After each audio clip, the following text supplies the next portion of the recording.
If y'all make one more animated film that stars a black person that gets turned into an animal the majority of the movie, I'ma lose it. No, let's stop that.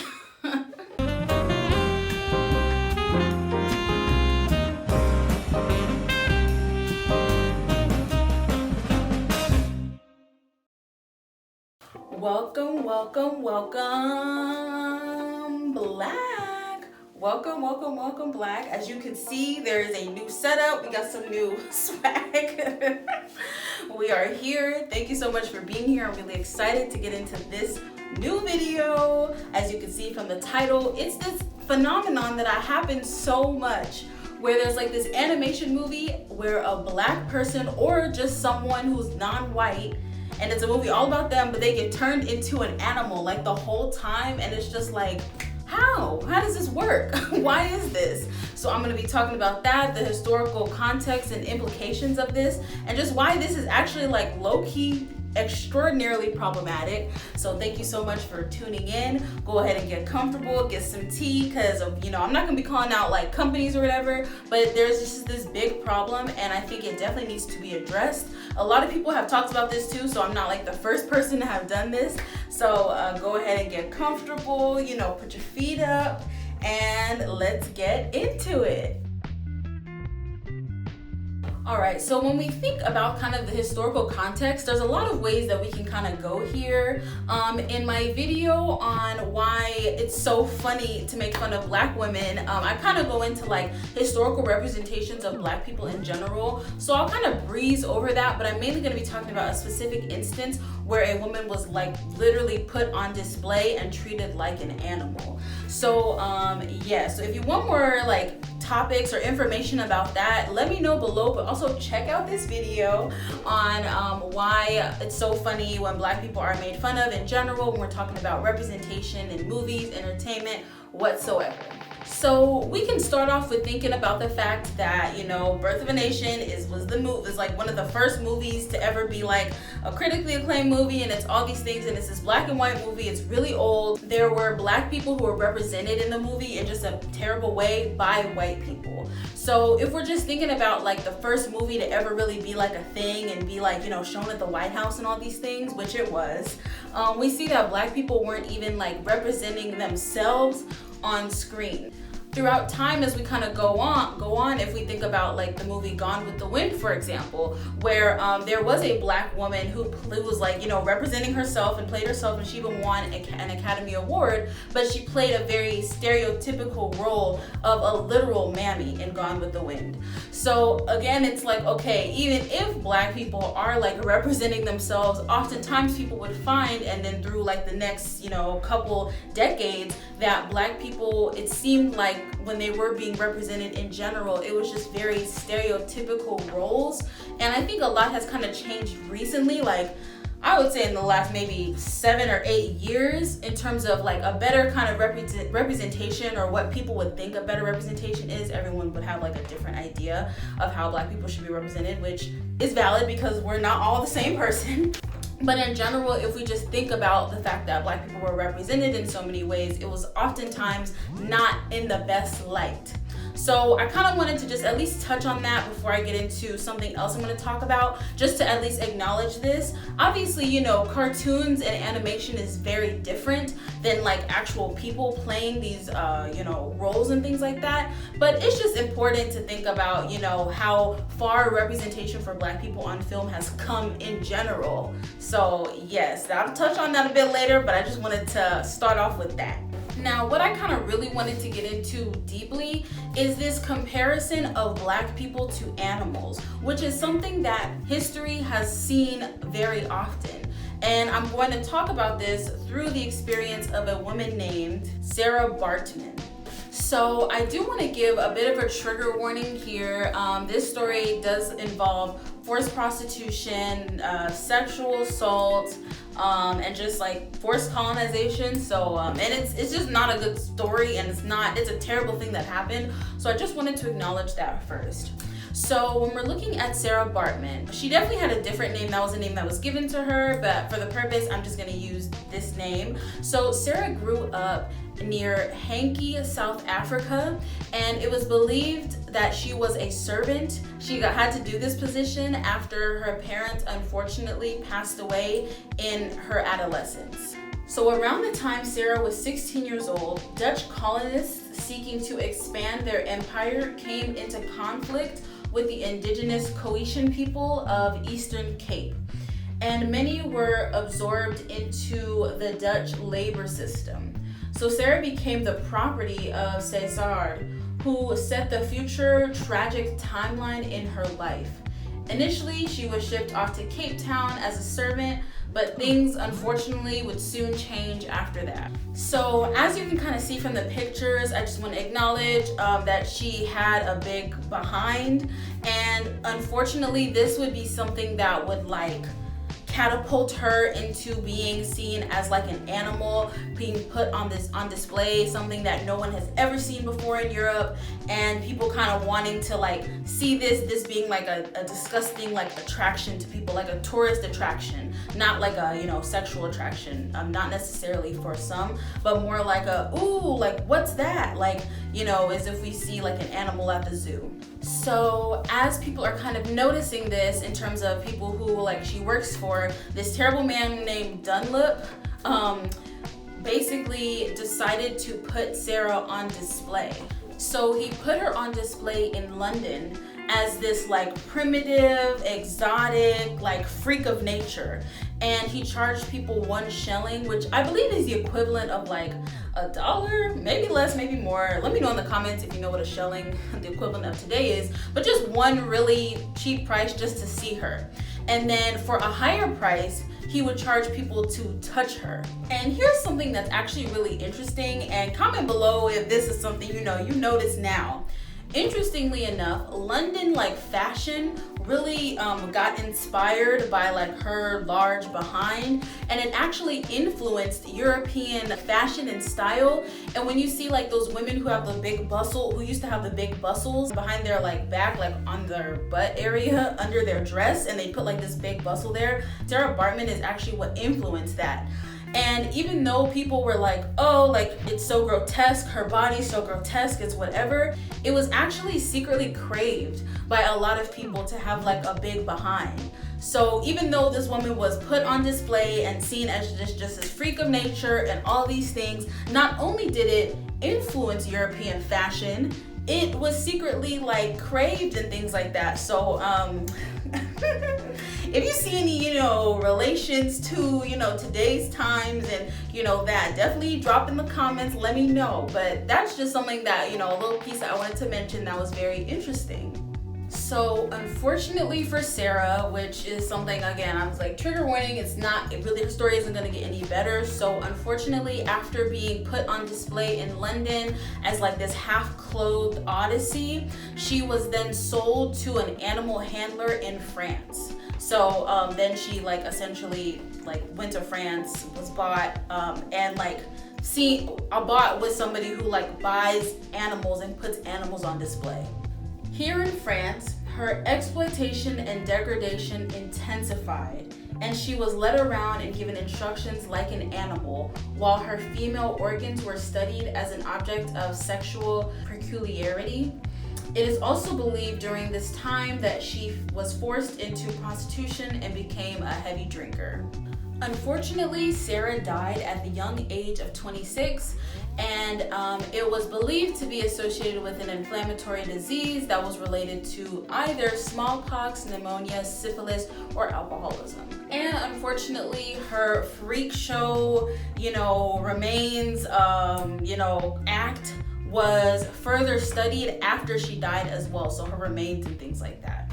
Now, of course, this is a terrible example to hear and just hard to hear in general, but I think it's just really important when we think about just the fact that Black people actually were and have this history of being literally treated and gawked around for Europe, for white people to see as animals. So when we're coming into this question of, characters, Black people being represented as animals, it actually really does go a lot deeper than just oh, you know, that's just what we chose, that's just what we did. It's like, no, this is a reality. This is, for a lot of people, how Black people are still seen as like second class animals. You know, y'all are there, we honor you, but you're not up here with us. And unfortunately, there are real historical impacts of this as well. And I think also something that I'm gonna mention in a bit, when we see this happen time and time and time and time again in these movies, it's just like, dang, like it wasn't just one movie. It's not just one movie. It's like a lot of movies time and time again. So I think this is also a reason why this is like a bigger issue, in my opinion, when we're looking at representation. All right, so now that we got the historical context down, let's think about some of the issues, the problems of this. So overall, and not just Disney, there's a lot of, you know, animated movies that do this, but there is this issue where there is this movie and it's starring a Black person or it's starring a non-white person, and for some reason, they get turned into an animal or some kind of omniscient other object, or, you know, have to like somehow become something else in order for their, you know, character arc to be seen, or for they, you know, for them to learn a lesson or get whatever they're supposed to get out of the movie. Now, some examples I'm going to talk about aren't just Black people, but some examples that I would think fall into this category would be Princess and the Frog, Disney's first Black princess, spent a majority of the movie as a frog. The Emperor's New Groove, Couscous spent most of the movie as a llama. Spies in Disguise, Lance spent most of his time as a bird. And if we think about Brother Bear, the main character spent most of his time as a bear. Again, even though this is depicted Native American folks, it's still very accurate. And a lot of people are actually talking about the recent movie Soul. So Soul, I think, was a really good movie. I really did actually kind of like it. But, you know, the main character is played by Jamie Foxx. I think his name is Joe. He spends a majority of the movie as this like little soul cute like entity. And then when he gets turned, he spends it also as a cat. And just to make matters a little bit worse, his character, who is, you know, in the movie, if you haven't seen it, it might be kind of confusing, but his character, who visually looks like a Black man, is voiced by Tina Fey. I think people have kind of pointed this out because it's just like, okay, this is a great movie, you know, about jazz, Black people, but again, we see a movie where the majority of the time we're looking at not a Black body, we're looking at some kind of entity, and we're looking at a cat, you know, various things like this. And something that made this come to my attention, I don't know if you're all familiar, I'm like a huge Roald Dahl fan. I was like really into him. He is the writer of like Charlie and the Chocolate Factory, the BFG, and all these really amazing books that have been turned into movies. And he did this one book called The Witches, and it's just about a boy, and I will say in the movie the boy turns into a rat, and that's, you know, the boy I think was written as a white kid, so like that's something that happened. But it's significant because I believe in the book the boy stays a rat, unfortunately, for his whole life. I'm sorry, if you wanted to watch The Witches, this might be a little spoiler, but it's okay. So in the book, the boy stays a rat for his entire life, unfortunately, but he like learns to love it or whatever, I believe. Now, they made a movie about this, I believe sometime in the 90s. And in the movie, there is this white kid who is like playing, you know, the character just like kind of in the book. But at the end of the movie, the white kid gets turned back into a boy. And I guess it was just the director's idea, like, let's not make him a rat for the rest of his life. Let's turn him back into a boy. And I actually kind of liked it because I was like, dang, he stays a rat? So fast forward to like a year ago, I believe, they made an adaptation of the movie with a Black kid and like his Black grandma. So of course in the movie, the Black kid gets turned into a rat, which is, you know, to be fair for that one, it makes sense because that's what happened in the book. But what's interesting is that at the end of this movie, where it's the Black kid who's being played, he stays a rat. And they chose to make him stay a rat. But in the movie in like the 90s, where it was depicted as this white kid, they were like, let's turn him back into a real boy. Essentially, you know, where they decided to remake this movie, the director was like, in the movie with the white kid like being depicted in the movie, they're like, we don't want this to be seen, you know, it's gonna be too sad if this boy stays a rapper his whole life when it's this white kid. So let's, you know, take creative liberties and turn him back into a boy. Whereas in the film with this black kid, they're like, no, we can keep it, you know, how the book is and keep him as a rap. Now, I think this is just something that was interesting to me because I was just like, why? Like, why wasn't he turned back into a real boy? You know, maybe, again, they wanted to keep it accurate with the book in general, but I think it's just time after time, again, we're seeing these examples of, you know, not only are black people turned into a rap, but it's like the creative process and thought behind who made that decision. I know a lot of people, you know, critique Soul because obviously, you know, it takes place with a black character and his black life and his mom, and like he goes to the barbershop and it's all these things, which is great. And majority of the cast is black, but majority, I think all the writers were white. All the writers were white, and they did their research. You know, they like did research and, you know, were like, we want to make it accurate, and probably, you know, read up on stuff, which is great, but it's still just kind of like, you know, I wonder what would have happened if there was a black person who maybe knows about this or was knowledgeable about this and was like, what can we do to like offset this a little bit? Like, does he have to, you know, be depicted as this little entity? Does he, whatever. So just some examples, and we're just thinking about like the problems time and time again. And I feel like there are probably a lot of other examples, but these are kind of the examples that, you know, definitely come to mind. So when thinking about this, I think there's a couple problems here. So one problem I think we see is this aspect of representation. Of course, there's been studies that have done. We know that representation definitely matters when it comes to people's development, especially growing up. You know, you're impressionable.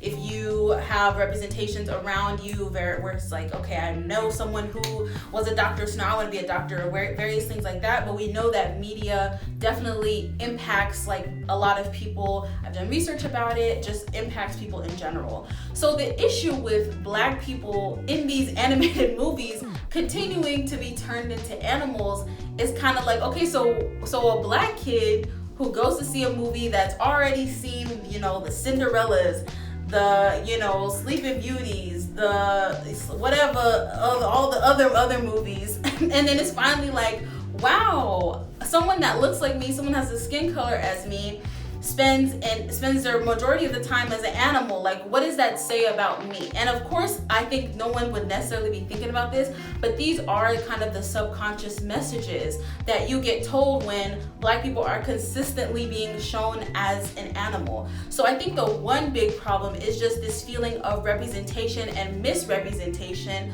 when it's like, okay, you know, why can't I just be seen throughout the whole 2-hour movie? Like, why can't, you know, I just be, you know, shown in this way throughout the whole time? Like, why does it need to be turned into something? And if anything, it's turned into an animal. Now, another problem that I think this kind of begs, and something I personally always just felt like when I would watch like these kinds of movies, is just like, why are black people not enough? Like, I think for a long time, people in the, you know, media representation, Hollywood, whatever, really thought that black people and black movies and black people seen on screen for like full out through was not, you know, worthy, couldn't really get views. People wouldn't want to watch that. People wouldn't like it. Of course, we know that Black Panther really just took all that out the water. It was like, no, you're wrong. But I think in general, it's just like, why can't I just see a black character animated for the whole 2 hours or the whole hour and a half or whatever? It's like, why is that not enough? I think that's something that I think a lot of people like feel like, it's like, why isn't enough? Do you think that people are gonna get tired of seeing like the brown skin? Do you think people are gonna get tired of hearing the issues that person has or probably doesn't have? Like, I just think it's really significant when you're kind of questioning like the writers or the director or whoever decided to make this story happen in this way. Like, why? Like, why do you think that that's not enough? Why do you think that that's not gonna sell? So I think that's also another issue of kind of like, you know, wanting this answer, not necessarily wanting an answer, but just having that question. And I think a lot of people are like, I'm ready to see something else. I'm ready to see this. I'm tired of the animal thing. It's consistent. It keeps happening. Like, what is it? So I think that's another issue as well. And I would say lastly, a problem that I would definitely think in terms of when we're looking at like the story, you know, why the story was written in that way. I think it's a question of why is it that this black character has to even turn into an animal for them to be valid, for their, you know, character arc at the end when they finally realize and they go through whatever as a whatever. Why do they have to be humbled? Why does this have to be a constant trope for it to be valid or relatable or, you know, whatever? Like, I'm like, it just begs so many questions, and it begs the questions of like, well, is it that you see black people as animals? Is it that you think this is going to be relatable because a lot of people feel like an animal and like know what it's like to be like a second class citizen? I don't know, like it just begs so many questions, and I think this is one. Why does somebody feel like this is important to be shown in terms of, you know, this big message being like accepted or valued or relatable for black people? So I know I kind of like just threw it all out there, but I think it's really important to consider. Comment below, let me know what you think, if you kind of, you know, have like similar sentiments, or maybe you don't, but if you feel like this is something that you also notice and want to just talk about, let me know. But yeah, this is definitely an issue, and I'm gonna get into, I mean, tips, but it's more just things I guess to consider. So the first tip, I will say this is actually a tip and something I was reading up on, and it's just very interesting. So I will say the first tip would be say something on social media. So there was this incident that I didn't even hear of, and I am so glad I did it because I would have just been so outraged. But apparently, okay, there was a trailer of Wreck-It Ralph that came out, and it was like one of the first trailers to come out. And essentially they had Tiana so messed up in the trailer. Like, I guess they was gonna do a cute little thing about Disney princesses.